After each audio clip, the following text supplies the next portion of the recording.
feature is for, again, anybody who has inventory um, that buys product from a vendor and sells them in their store.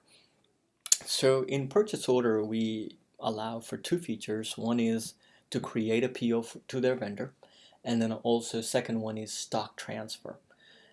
Stock transfer is if I have multi-location and I have certain items in one store and I want to transfer it to another store. That's where I would use stock transfer features.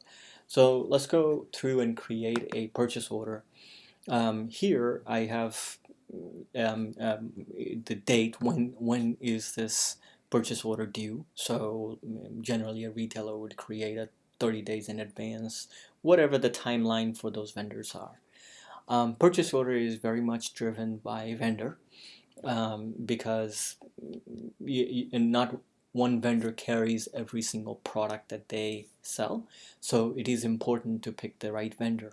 And their items get loaded automatically. So let's say if we buy something from Amazon, here in our test account we have something called 4555, or let's go to Aveda and then click load all item. Apparently we don't have anything from Aveda for that Fabco shoes location, but if we were to change a location and go to a spa salon, then we would see something under that brand.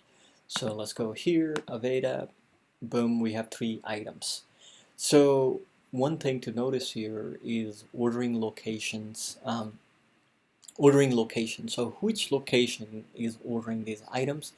And we allow for our multi-location customers that a manager at any one of these locations can order items for any one of these stores. So for example, I want to order that item in both locations. So let's go back to Aveda. And then now one thing to notice is that before, when we were in Fabco shoes, we did not see anything under Aveda brand. So how is it going to work if I am buying for both locations, but these items don't even exist in Fabco shoes? Well, what's going to happen is these items, after we open this PO, it will be created in Fabco shoes, so it's ready to be received in that store. So the system will create that item in that store with exact same info and everything. So again, this issue would not happen in a business where most of their locations sell the same thing. It's our demo account again that has variations. One is salon, one is completely a different type of business, shoes. But as an example, if they all sold shoes, then this item would be available everywhere. Also, pull cost from which location am I going to get the cost from. So what that says is this cost is going to be pulled from the ordering location, which is Salon Spa, not from ordering for location. And then quantity on hand, since I have selected two locations, this will be empty because we can't show them the list of QOH in every single location in that column. So that is why it is NA. If you only selected one location, then the NA would go away and you'll see a number. So anyhow, the quantities here are filled in is based on the reorder point. And that's why the 43, the 27, the 1 is present in here, and the cost shows up. Of course, my ordering total is 367. And one point that I want to go over is load items from. You can load item from low stock items. You can load items from category. And if you click categories, basically it'll give you a drop down, check, and add them all at once. That is there. And then also load from CSV files. So there is a template that you download. And in that template, you populate all things that you need and upload in here, and it'll work that way. And then the last methodology is to simply search for the product and add them so to your purchase order. Now if you hit open, there is my purchase order. I can again, if I made a mistake, I want to avoid it, I can do that. In progress means they told me that it's ready to be shipped out. Then I would put it in progress. If I make any quantity changes before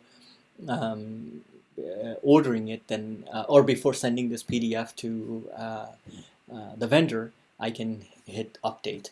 Also, we offer a couple of ways to do exports, either to PDF to send my vendor, or Excel file, or Oracle CSV. So that was done for Murad customer. I can do print barcode labels for these items that I'm ordering. So that's after you put a PO in progress, then it tells you that you can receive the item.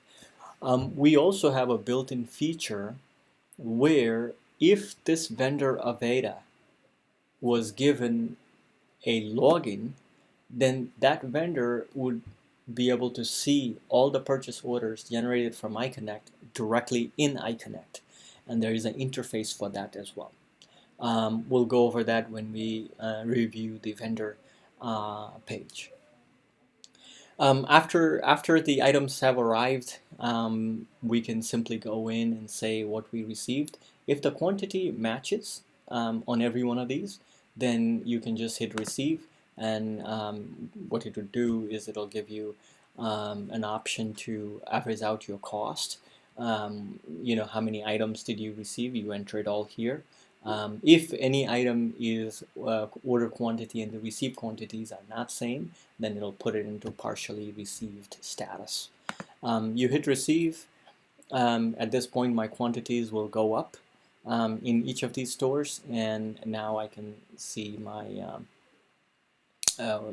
PO as completed. Now you see here when we ordered for, I completed for Fabco shoes. Now if I want to complete for Salon Spa, I follow the same step and go through the process.